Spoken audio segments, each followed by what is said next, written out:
चौथा अध्याय एस्तर का, उसका मैं पढ़ रहा हूं 16 वचन। इस तरह से व्यवहार करो कि किसी को मालूम भी नहीं पड़े कि आप तीसरे दिन उपवास कर रहे हो। यस, हालेलुया, आमेन। 4:16।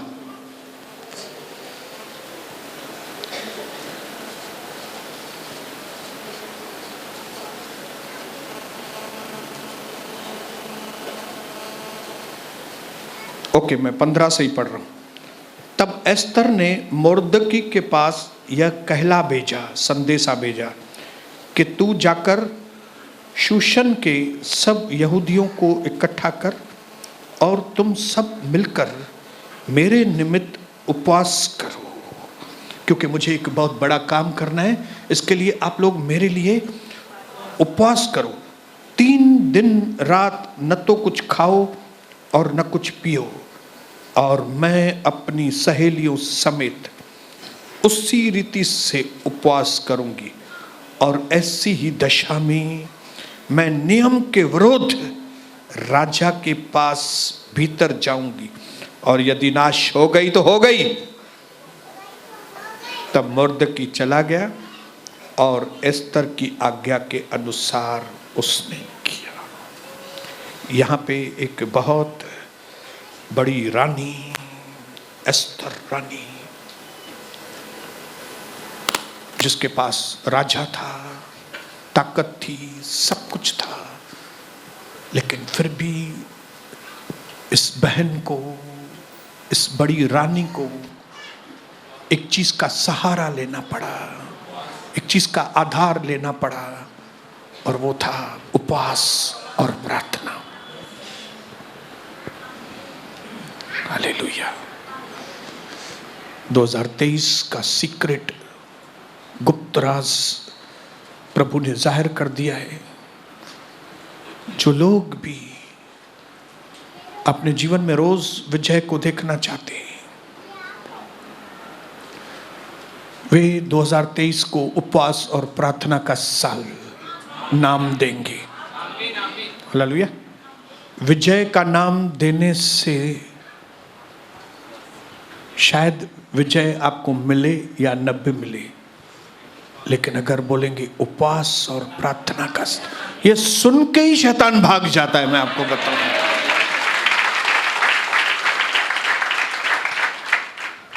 क्योंकि ऑर्डिनरी दुष्ट आत्माएं तो खाली प्रार्थना से ही भाग जाती है, लेकिन कुछ दुष्ट आत्माएं जो ढीठ हैं, जो कई सालों से अंदर आपको पकड़े हुए रहती हैं, रोकती हैं आपको विजय के लिए,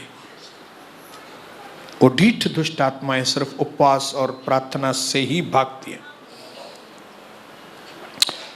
fasting coupled with mighty prayers is powerful, and it can fill our minds with the revelations of spirit.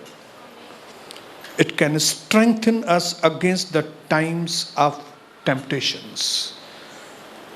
अगर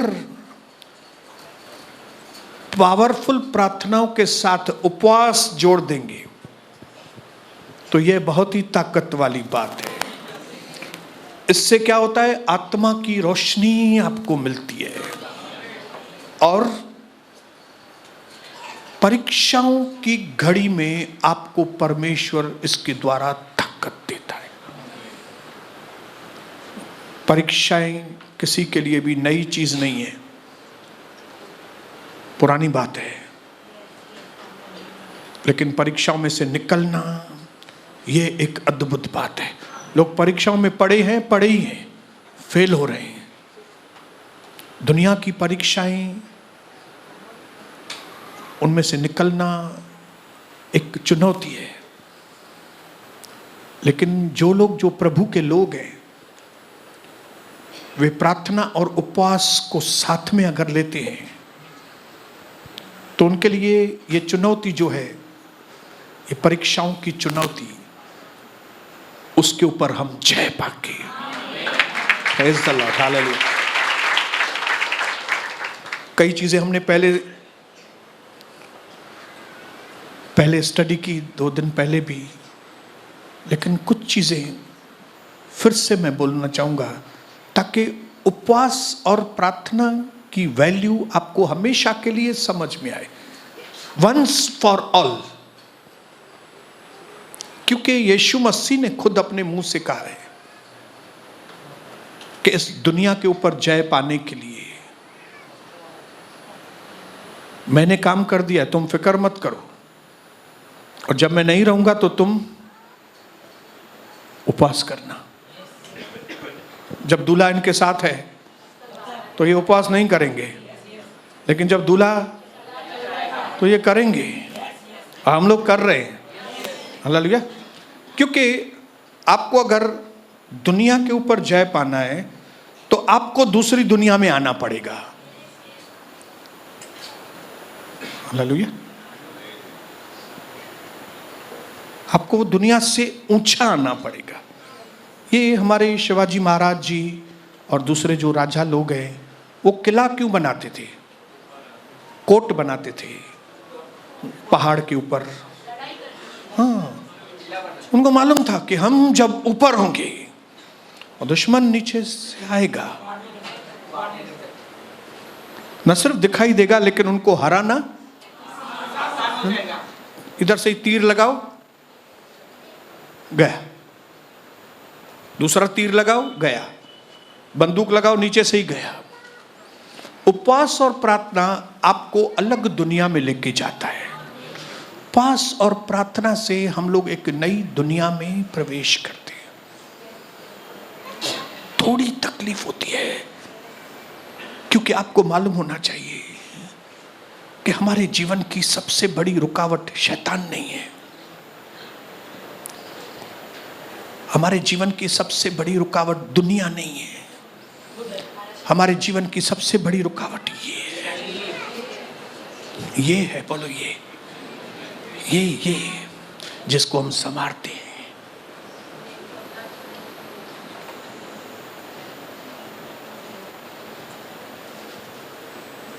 पाउडर मैंने भी आज लगाया है पाउडर। हालेलुया। मैंने भी पाउडर लगाया है आज, परफ्यूम भी लगाई है, सब लगाया है आज, लेकिन इसको खाना नहीं दिया है।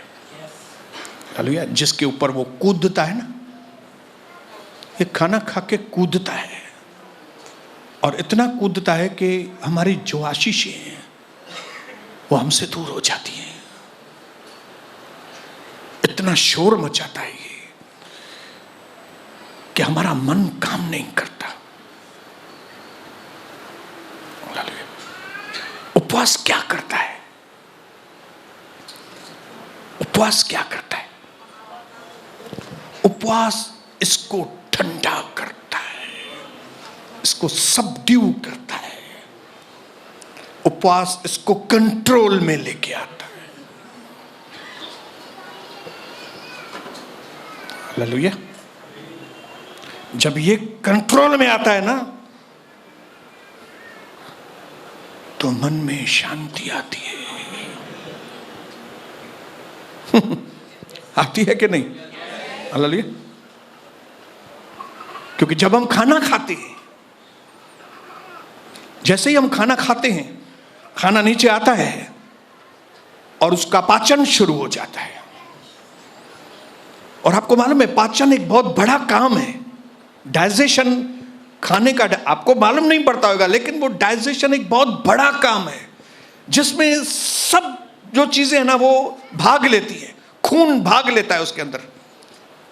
खून का पार्ट है कि उस खाने में से न्यूट्रिशंस लेके, ताकत की चीजें लेके सभी अंगों तक पहुंचे। ये आप जैसे ही खाते हो काम शुरू हो जाता है। हैवी काम है वो, हालेलुया। और इस हैवी काम की वजह से सर भी भारी पड़ता है, दिमाग काम नहीं, धुंधला हो जाता है दिमाग। इसके लिए देखो, कई लोग दाल चावल खाने के बाद नशा आता है, नशा नशा नशा। मैं जब कभी किसी के पास डिनर खाने के लिए जाता हूँ, कई बार थोड़ा ही ज्यादा खा लिया, नशा, मां वञा जल्दी घर वञा, मां सुमा, मां जल्दी छो दिमाग कम न तो करे। हालेलुया। इसका मतलब है खाना खाने से दिमाग उतना एक्टिव नहीं होता है। वरना आप ऐसा बोल सकते हो कि खाना और ये शरीर मिलकर दिमाग को इनएक्टिव करते हैं, उसको काम करने से रोकते हैं। हालेलुया। और इसका मेन काम जो है ना, इसका वो है आत्मा के साथ कम्युनिकेशन। हमारी जो आत्मा है उसके साथ जुड़ना, वो उसका मेन काम है इसका। लेकिन ये खाने की वजह से ये इतना हैवी काम होता है, अंदर डाइजेशन होता है, खाना धीरे धीरे नीचे जाता है, धीरे धीरे, और अंदर आंड्रो हिलंदो आहे अंदर वेही करे। ऐं किन किन जो आंड्रो हेॾो वॾो,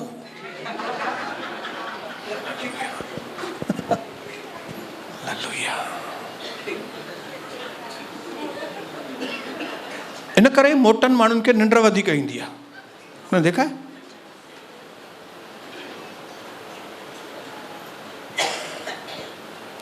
इसके लिए खाना खा के टीचिंग पे बैठना और टीचिंग पे ध्यान नहीं जाता है। हम कई रिट्रीट पे जाते थे, फिर सुबह को जैसे ही वहां पे जाते थे रिट्रीट में, तो मुझे सब कुछ मस्त समझ में आता था। लेकिन फिर दोपहर में लंच टाइम होता है, लंच खाया, वापस आए, बैठे,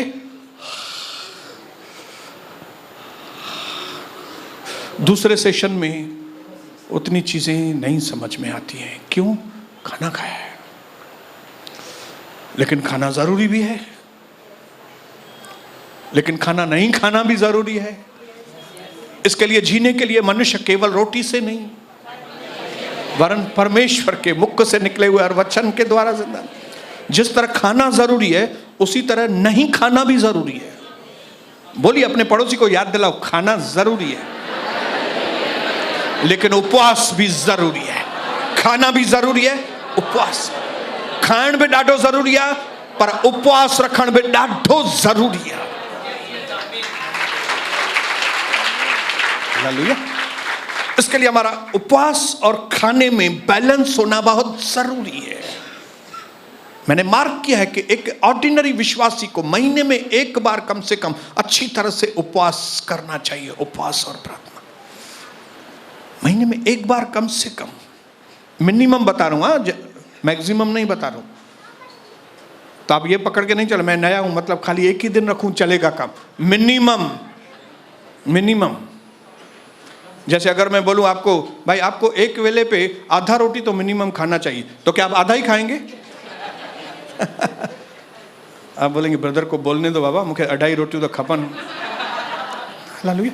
मिनिमम एक दिन एक ऑर्डिनरी विश्वासी के लिए जो इतनी सेवा में नहीं है, जो इतना आगे इतना नहीं बढ़ रहा है, उसके लिए एक दिन उपवास मिनिमम होना चाहिए। लेकिन जो लीडर्स लोग हैं उनको महीने में कम से कम मिनिमम 2 उपवास मिनिमम।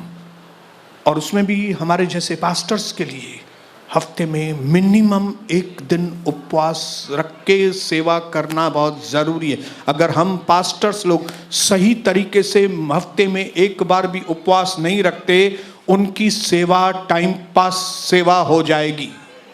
हाँ, सेवा करते होंगे वो, लेकिन टाइम पास सेवा है उनकी, वो फल नहीं आएंगे। हालेलुया।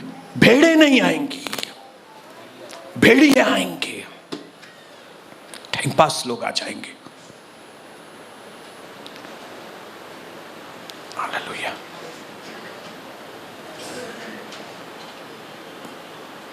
इसके लिए क्योंकि कलीसिया का मैं अगुवा हूं, आप लोगों को मैं हिदायत देता हूं कि अगर आपको जीवन में कुछ बड़ा अकम्प्लिश करना है, अगर आपको जीवन में कुछ बड़ा काम करना है, अगर आपको जीवन में कुछ बड़ा हासिल करना है, तो उपवास और प्रार्थना आपके जीवन का एक अंग होना चाहिए। हालेलुया। आपके जीवन का एक हिस्सा होना चाहिए। हालेलुया। बोलो हालेलुया। हालेलुया। कुछ प्रभु की बातें समझ में आ रही हैं आपको? हालेलुया। अभी आपको समझ में आता होगा कि कई लोग जो उपवास नहीं रखते वो इतने पावरफुल नहीं होते, बनेंगे ही नहीं पावरफुल, वो रास्ता ही नहीं है। वो दूसरा,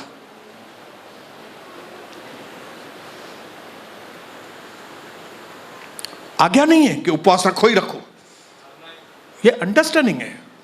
ऐसा नहीं प्रभु ने लिखा कि अगर तुम उपवास करो तो ऐसे, लेकिन लिखा है जब तुम उपवास करो। मतलब प्रभु को उम्मीद है मेरे चेले उपवास करेंगे। अभी मैं सनी को बोलूं, सनी जब तुम ऑफिस में जाओ तो ये काम करना, तो मतलब सनी को ऑफिस जाना ही है। लेकिन अगर मैं उसको बोलूं सनी अगर तुम ऑफिस जाओ, इसके लिए बाइबल पढ़ें जब भी तो धीरे धीरे पढ़ें, नॉवेल के जैसे नहीं पढ़ें। हालेलुया। मैं पहले नॉवेल पढ़ता था और बहुत पढ़ने में हिंदी मेरी बहुत ज़बरदस्त थी। मैं 1.5-2 घंटे में इतना बड़ा नॉवेल, लाइब्रेरी में वापस फिर नया नॉवेल, मेरा लाइब्रेरी ज्वाइन हुआ था मेरा, कर्नल रंजीत के नॉवेल, वेद प्रकाश शर्मा, वेद प्रकाश काम्बोज, क्या क्या थे, कौन से थे मालूम नहीं। हालेलुया। नॉवेल पढ़ पढ़ के, लेकिन जब बाइबल मेरे हाथ में आया तो सब नॉवेल चले गए और एक ही बाइबल पढ़ने में मेरा दम निकल गया है। 29 साल से पढ़ रहा हूं, अभी तक सही तरीके से नहीं पढ़ा है, सही तरीके से अभी तक समझा नहीं, समझ रहा हूं बैठ के। आज एक प्रकाश मिल रहा है तो कल दूसरा मिल रहा है, कल दूसरा मिल रहा है तो परसों तीसरा प्रकाश मिल रहा है। हाँ, आप ऐसे देखो तो बोलेंगे 365 में तो सब टॉपिक पूरे हो जाने चाहिए, लेकिन 365 दिन इधर 29 साल से मैं प्रीचिंग कर रहा हूं, टॉपिक पूरे नहीं हो रहे हैं अभी तक। इसके लिए मनुष्य केवल रोटी से नहीं। आपको लगता है कि आप खाली घर में रोटी खाएंगे जिंदा रहेंगे, नहीं रहेंगे जिंदा। मनुष्य केवल रोटी से नहीं, लेकिन रोटी के साथ साथ परमेश्वर के वचन के द्वारा। रोटी के सहारे 50 साल जिएंगे, 60 साल जी सकेंगे, उसके बाद मर जाएंगे। लेकिन अगर वचन खाया रोटी के साथ तो अनंत काल तक जिएंगे। और मैं चाहता हूं प्रभु का दर्शन का एक भी व्यक्ति छूटने न पाए। अनंत जीवन के फ्लाइट में हम सब प्रभु के साथ उठाए जाएंगे। Praise the Lord. और हमने उस दिन देखा कि 7 चीजें, कुछ चीजें जो है वो हमें उपवास और प्रार्थना में जब हम ढालेंगे तो उपवास और प्रार्थना पावरफुल बनती है। उसमें से पहली चीज हमने बताया कि जब उपवास और प्रार्थना में आप बैठे हो तब आपका टाइम, वचन, पहली चीज कौन सी बताई थी? वचन का अध्ययन। कौन सी बताई थी पहली चीज? बताएंगे? नहीं, पहले वचन का बताया था, बाद में प्रार्थना का बताया था। Studying and meditating upon the word of God. जिस प्रार्थना में, जिस उपवास में वचन का अध्ययन, प्रार्थना और आराधना नहीं है, वो उपवास ही नहीं है। वो उपवास, उसको उपवास बोलते ही नहीं है। उसको मैंने बताया, क्या नाम बताया? हाँ, हंगर स्ट्राइक, भूख हड़ताल। वो भूख हड़ताल कर रहे हैं। हालेलुया। लेकिन हम यहां पे भूख हड़ताल के लिए नहीं, प्रभु ने ये नहीं बोला भूख हड़ताल करना। जब मेरे लोग, मैं नहीं रहूंगा तब मेरे लोग उपवास करेंगे। अभी हमारा प्रभु हमारे साथ इधर धरती पे नहीं है, बादल पे आने वाला है। इसके लिए हम लोग अपनी कलीसिया के अंदर सीख रहे हैं किस तरह से सही तरीके के उपवास और प्रार्थना कर सकें, ताकि जैसे मेरे गुरु ने विजय पाई, जैसा मेरा गुरु हर चीज के ऊपर विजय पाके गया है, वैसे हम भी हर बात के ऊपर विजय पाते हुए प्रभु के साथ पार्सल हो जाएं प्रभु के पास। क्योंकि दुनिया में हमारा कोई इंटरेस्ट नहीं है। हालेलुया। खाना खाना है लेकिन इंटरेस्ट नहीं है, कपड़े पहनने हैं लेकिन इंटरेस्ट नहीं है। हाँ, अच्छे कपड़े पहनने हैं लेकिन उसके पीछे मैं पागल नहीं हूं। पहले मैं शर्ट्स के पीछे और शूज, ये दोनों चीजों के पीछे मैं पगला होता था। पगला मतलब मैं किधर भी जाऊं तो मुझे शर्ट्स चाहिए, नई शर्ट्स लेना है, मुझे शूज लेना है अलग अलग। बहुत दिन के बाद हम लोग दुबई 3 साल के बाद गए थे, लेकिन मैं एक भी शोरूम में नहीं गया वहाँ पे कि मैं शू देखूं कम से कम। चलो लेना नहीं है, नहीं लिया। कोई शर्ट्स के दुकान में चढ़ूं तो सही कम से कम। गया क्या? नहीं। अरे हमारी डिंकी भी नहीं गई।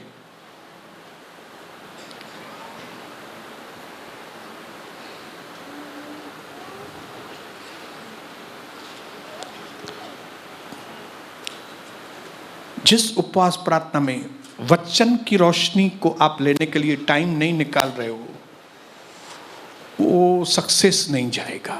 नंबर 2, जिस उपवास में आप प्रार्थना के लिए अलग समय नहीं निकालते, और न सिर्फ प्रार्थना के लिए अलग समय, लेकिन वो उपवास कभी सक्सेसफुल नहीं होगा जिसमें आप प्रार्थना टॉपिक वाइज नहीं करेंगे। उपवास और प्रार्थना में जो प्रार्थना है ना, वो टॉपिक वाइज होनी चाहिए। प्रभु को क्लियर बताना है। प्रभु को मालूम है क्लियर आपको क्या चाहिए, लेकिन प्रभु आपके मुंह से क्लियरिटी सुनना चाहता है। प्रभु ये जानना चाहता है आपके पास अक्ल है कि नहीं। अभी अंधे से प्रभु पूछ रहा है, मैं तुम्हारे लिए क्या करूं? अरे भाई प्रभु, आपको इतनी भी समझ नहीं है। प्रभु, वो अंधा है, उसको आंखें चाहिए। नहीं, प्रभु बोलता है मेरे पास समझ है। ये बोले, ये बोले। हालेलुया। आप बोलो, क्या बोलो? To the point. आप बात करो प्रार्थना में। उपवास के दिन रिलैक्सली प्रभु के साथ बैठो। हालेलुया। जब कभी यहां पे उपवास और प्रार्थना अनाउंस हो, उस दिन आप समझ के चलो आपका छुट्टी का दिन है। किधर से छुट्टी?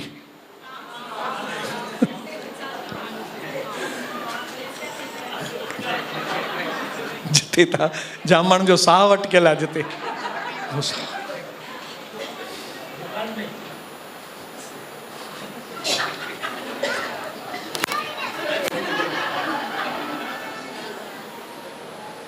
अभी तक कई विश्वासी लोग ऐसे करके दुकान में प्रवेश होते हैं। अभी तक क्या है ये? प्रभु के आगे झुक के अंदर आ जाओ ना। ये किसके आगे आप झुक रहे हो?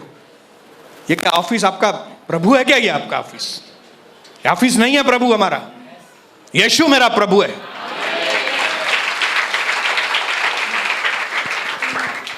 ये नाटकबाजी बंद करो। या तो बोलो मैं बदला ही नहीं हूं, मैं वैसा ही हूं, पुराना वाला ही हूं।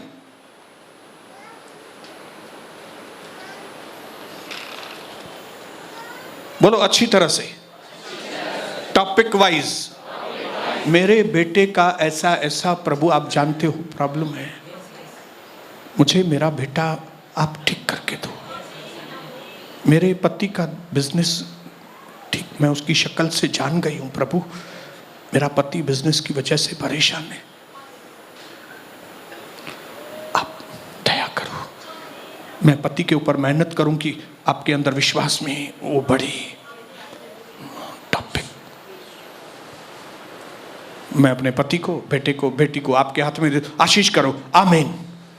नहीं आएगी ये सब आशीषें, आप जानते हो प्रभु। हाँ,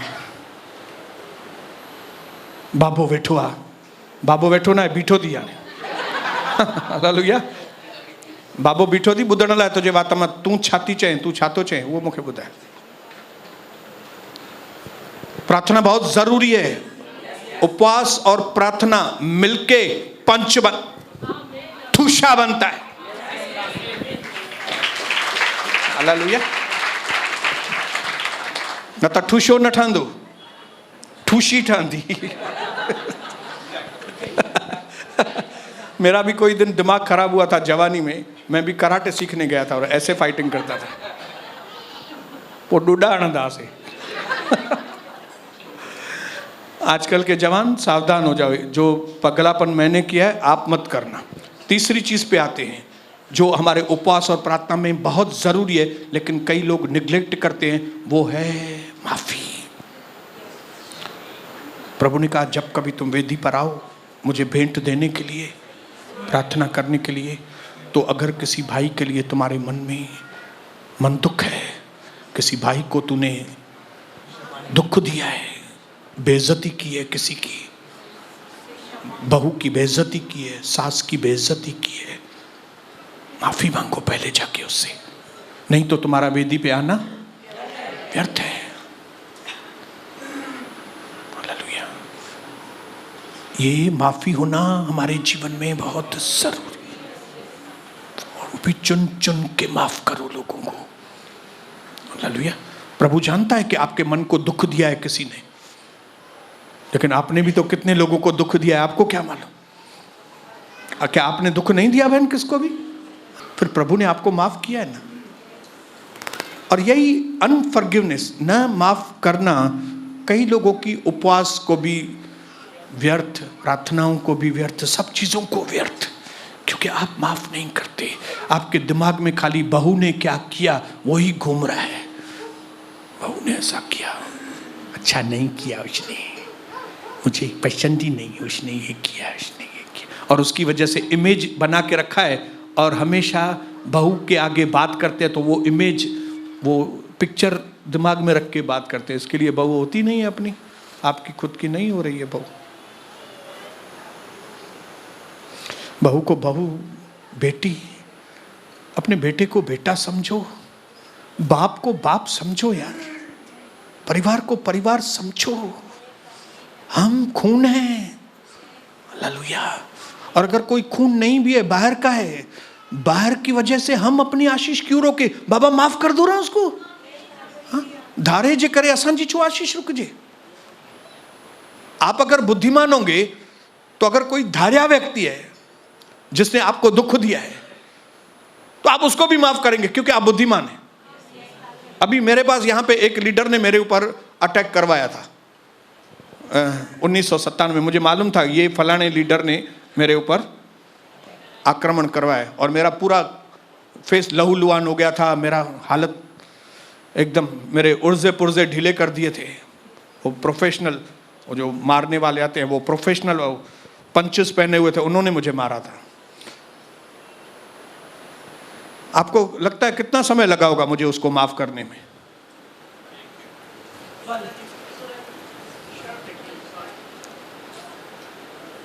मैंने तुरंत उसको माफ किया। इसमें कोई मेरी बड़ाई नहीं है, लेकिन मुझे मालूम है कि अगर मैं माफ नहीं करूंगा मेरा ही नुकसान है भाई। मुझे कई लोगों ने दुख दिया है, मैं उनको माफ नहीं करूंगा, मैं खुद की आशीष रोकूंगा। इसके लिए मैं क्यों मूर्ख बनूं? मैं बुद्धिमान बनूंगा। जिस तरह प्रभु ने मुझे माफ किया है, मैं भी उनको माफ करूंगा। ये फार्मूला अपनाओ। बोलो, ये फार्मूला मैं अपनाऊंगा। पक्का कर लेना कि आप उपवास और प्रार्थना बाद में शुरू करें, पहले माफी दे दें, उसके बाद पश्चाताप करना। चौथी चीज उपवास और प्रार्थना में पश्चाताप, सिर्फ उन चीजों के लिए नहीं जो आपको मालूम है कि खराब है। कई चीजें ऐसी है जो बाहर से खराब, बुरी, दुष्ट नहीं दिखती, लेकिन वो प्रभु की नजरों में सही नहीं है, लेकिन हम करते हैं। हालेलुया। कई बार प्रभु, जब हम अपनी सहेलियों के साथ, अनबिलीवर सहेली के साथ, दोस्तों के साथ किक्की कुकू करते, प्रभु को पसंद नहीं आती वो बात, लेकिन हमारी नजरों में वो पाप नहीं रहता है।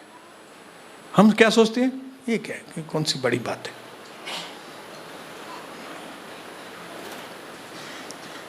कई बार हम अपने रिश्तेदारों को प्रभु के वक्त में ज्यादा एंटरटेन करते हैं, ये चीज हमको पाप नहीं लगती। कितनी बार हम प्रभु के घर में लेट आते हैं और ये हमको पाप लगता ही नहीं है। हम प्रभु की शक्ल देखते ही नहीं है कि हम जब लेट आते हैं तब प्रभु का फेस कैसे दुखी होता है, दुख से कैसे वो भरता है। क्योंकि वचन में लिखा है कि जो कोई भी व्यक्ति परमेश्वर की छोटी से छोटी आज्ञा भी, छोटी से छोटी आज्ञा नहीं मानता और दूसरों को भी वो सिखाता नहीं है ये सारी चीजें, वो परमेश्वर के राज्य में छोटा हो जाता है। पश्चाताप, पश्चाताप। अगर प्रार्थना और उपवास को पावरफुल करना है, आपके रास्ते गलत हैं, जो गलत दिखते नहीं है, लेकिन आपको प्रभु ने बात किया है, मुझे ये पसंद नहीं है, वेदी से बात किया है, मुझे ये चीजें बेटा तुम्हारी पसंद नहीं है, तुम अपने बेटे को चिढ़ाते हो, तुम अपने बाप की इज्जत नहीं करते, तुम अपनी मां को तुच्छ समझते हो, अपनी पत्नी को तुम गजर मूरी समझते हो, अपनी पत्नी को तेल लगाते हो, अपने पत्नी को लाफा, और आपको लगता है कोई ये पाप नहीं है, पश्चाताप करो। मैंने कुछ 2-4 एग्जाम्पल बताए, एग्जाम्पल बहुत होंगे। जिस चीज को भी प्रभु ने बोला है नहीं करो, आपने की है, उस बात के लिए पश्चाताप करो। नंबर 5 जो बहुत इंपॉर्टेंट है, और वो है छोड़ दो, गिव, दे दो, प्रभु को दे दो। अगर प्रभु ने आपसे कोई चीज मांगी है, प्रभु को दे दो। उपवास और प्रार्थना के दिन, चाहे कौन सी भी चीज हो ना, गिव अप, दे दो प्रभु को। प्रभु ने उसको कहा, शाहूकार को, अमीर को, जाके तुम अपना धन गरीबों को दे दो। आपको नहीं बोलेगा चिंता मत करो। जक्कई को भी नहीं बोला, खाली उसको ही बोला था उसने। इतने सारे अमीर प्रभु को मिले तो सबको बोला क्या कि तुम अपना धन गरीबों को दो, गरीबों को दो? नहीं, एक ही को बोला। क्यों? क्योंकि वो उसके साथ ज्यादा अटैच था।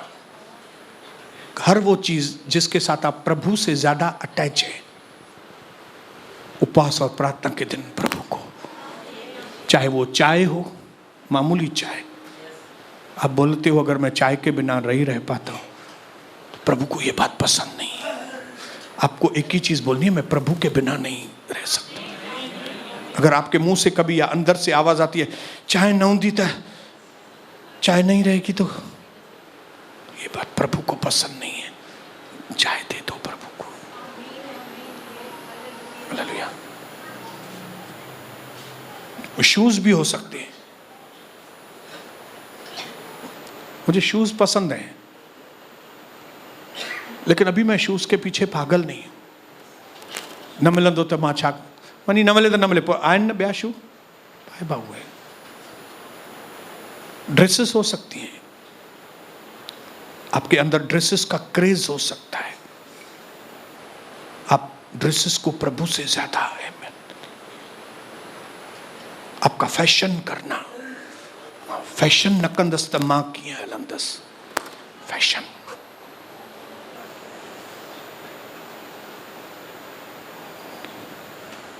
प्रभु के आगे छोड़ दो। प्रभु फिर दबा दबा के इतना देगा आपको उसके रिटर्न में कि आप बोलेंगे अच्छा हुआ मैंने वो चीज छोड़ी। एक देवे 10 पावे, ये फार्मूला आप हमेशा के लिए समझ लेना। प्रभु कोई छीनने वाला परमेश्वर नहीं है, वो हमेशा देने वाला है। जब कभी वो कहता है ना आपको कि ये चीज मुझे दो, तो आप उसकी योजना समझो कि वो एक चीज मांग रहा है ताकि वो 10 चीज दे आपको। क्योंकि यीशु मसीह किसी का भी, अगर वो कहता है कि अपने माँ बाप को टाटा करो, तो इसका मतलब नहीं वो आपको अकेला करना चाहता है, अकेला मरो।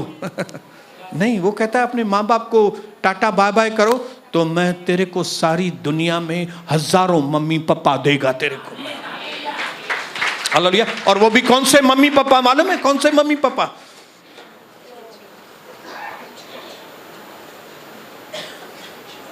जितने आपके ओरिजिनल मम्मी पापा आपको प्यार नहीं करेंगे, वे लोग आपसे उससे भी ज्यादा प्यार करेंगे।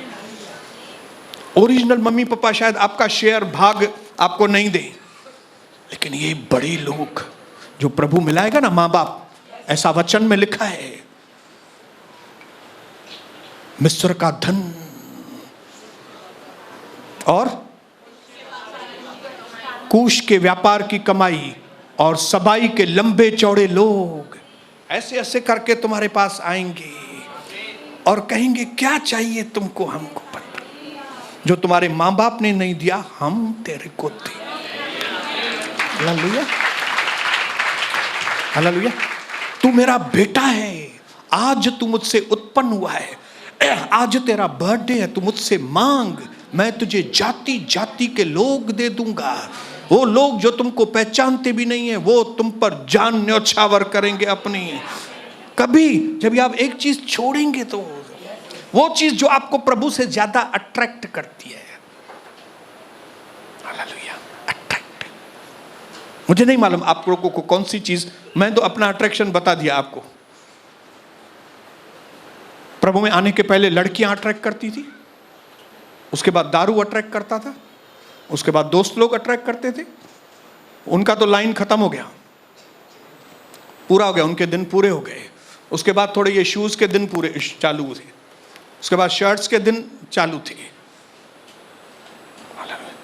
अभी उनके भी दिन पूरे हो गए।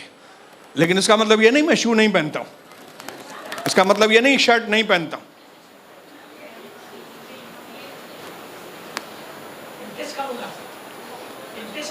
सुठिया ना शर्ट ब्रदर, वेरी गुड, आमेन, वेरी गुड, आमेन। आप अपने पड़ोसी को बोलो आप बहुत अच्छे लगते हो, बोलो प्रभु में।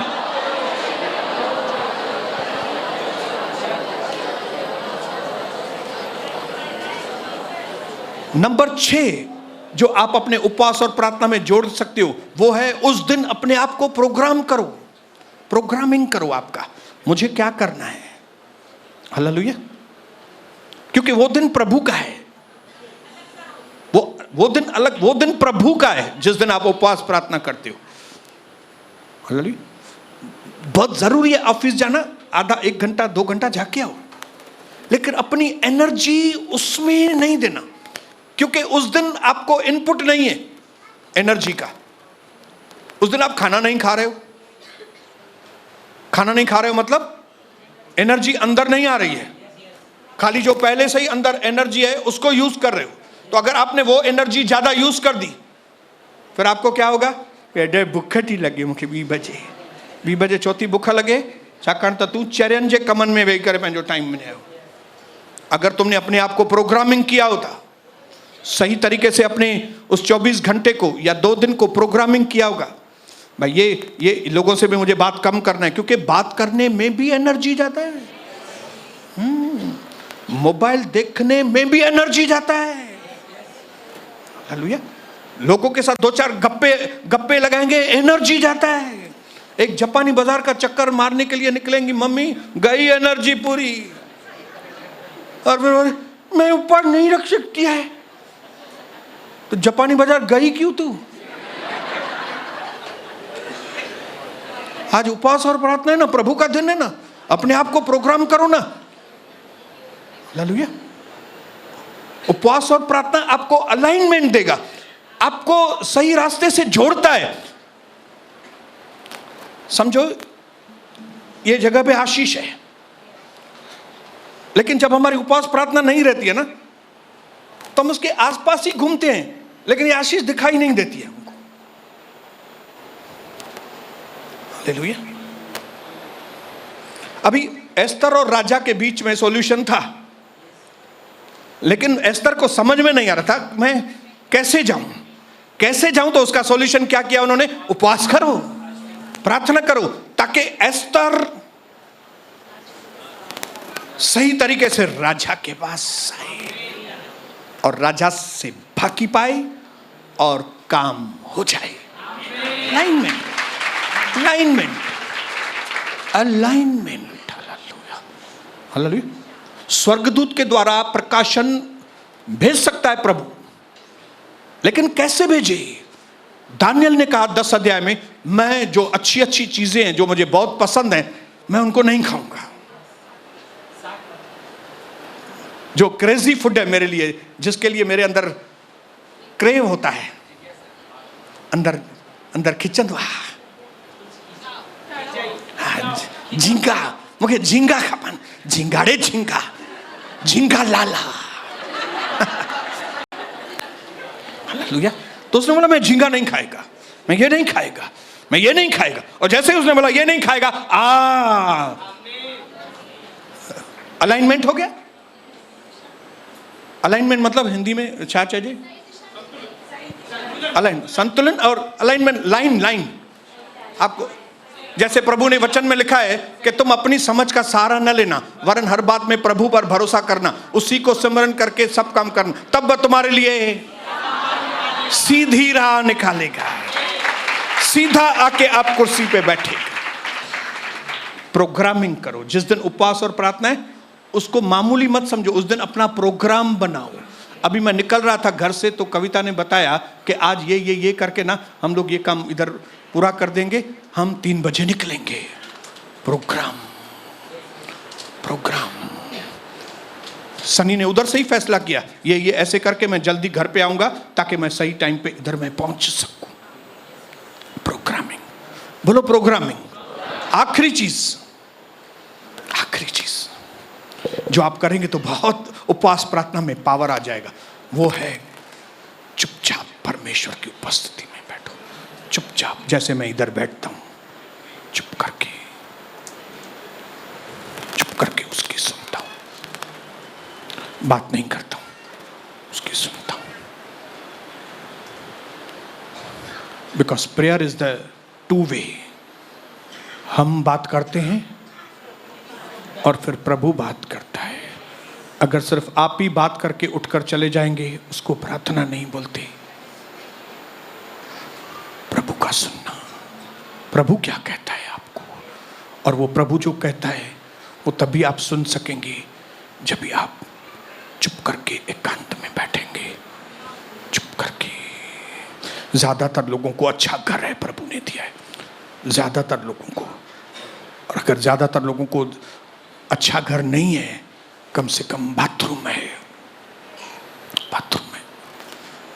किचन है, क्वाइटनेस, चुपचाप। ये चीजें आपकी जिंदगी को बदल देती हैं। हालेलुया। ये ऐसी चीजें हैं जिनसे आपकी जिंदगी की मंजिल बदल जाएगी। ये ऐसे बम हैं, इतने पावरफुल बम हैं ये, कि आपके दुश्मनों की धज्जियां उड़ जाएंगी।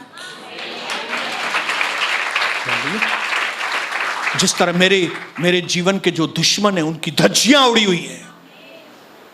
प्रभु चाहता है आपके दुश्मन एक दिशा से आए, 7 दिशा से भाग जाए। ये चीजें आपके उपवास और प्रार्थना को पावरफुल बनाएंगे और आपके 2023 को वेरी वेरी ब्लेस्ड 2023 आपके लिए साबित हो जाएगा। और अगर उसके साथ एक और चीज जोड़ सकते हैं, 8वीं चीज तो जरूर जोड़िए, और वो है उपवास के एक दिन पहले और उपवास पूरा होने के बाद जब खाना खाते हो तो उपवास की मूड में खाओ। उपवास की मूड में, समझ रहे हैं? अभी उपवास पूरा होगा, ओके? अभी कई लोग सोचेंगे आज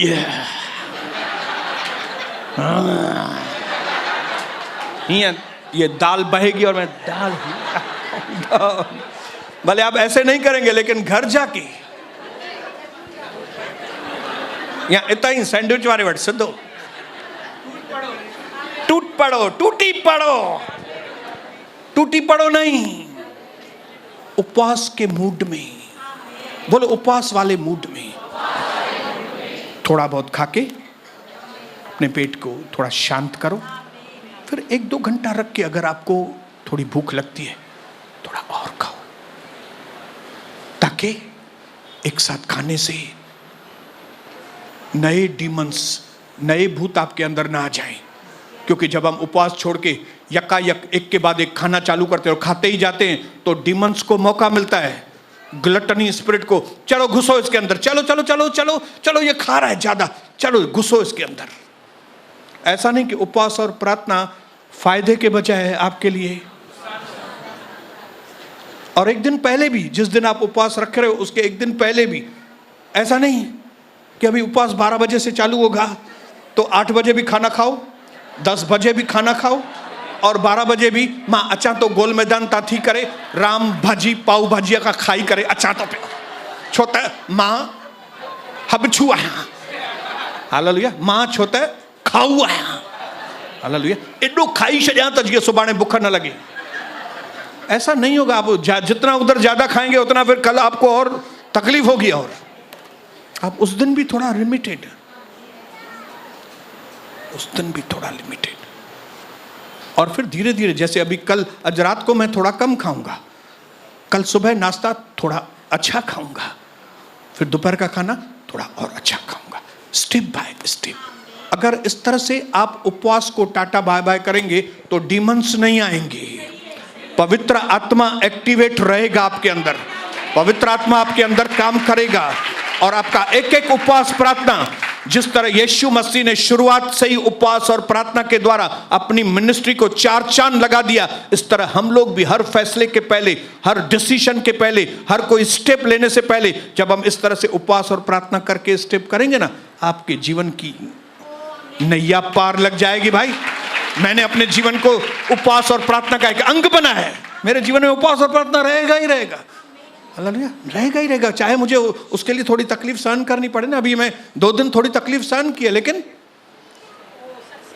कदाचित रात को रोना पड़े, परंतु फिर सुबह को थोड़ी तकलीफ है, थोड़ा सा क्लेश, जीवन भर की प्रभु की महिमा हमारे जीवन में। इसके लिए आज मैं आप सबको इनकरेज करूंगा, ये साल 2023 क्योंकि विजयों का साल है, बहुत सारी विजय मुझे मिलने वाली हैं, बहुत सारी विजय आपको मिलने वाली हैं, और उन विजयों में चलने के लिए हमारे पास जो ताकत है वो आती है इस उपवास प्रार्थना के द्वारा। उपवास प्रार्थना ताकत नहीं है, उपवास प्रार्थना के द्वारा ताकत आती है। कौन सी? पवित्र आत्मा की। हमारी ताकत कौन सी है? पवित्र आत्मा की ताकत है। पवित्र आत्मा तभी एक्टिवेट होता है जब हम उपवास प्रार्थना करते हैं। तो मैं ऐलान करता हूं यीशु मसीह के नाम से 2023 में हम उपवास और प्रार्थनाएं करेंगे, और सही तरीके की उपवास और प्रार्थनाएं करेंगे। हम जीवन के हर विजय के क्षेत्र में से गुजरेंगे, हम परमेश्वर की महिमा करेंगे, यीशु मसीह के नाम को ऊंचा करेंगे और फलवंत होंगे यीशु मसीह के नाम से। आमीन।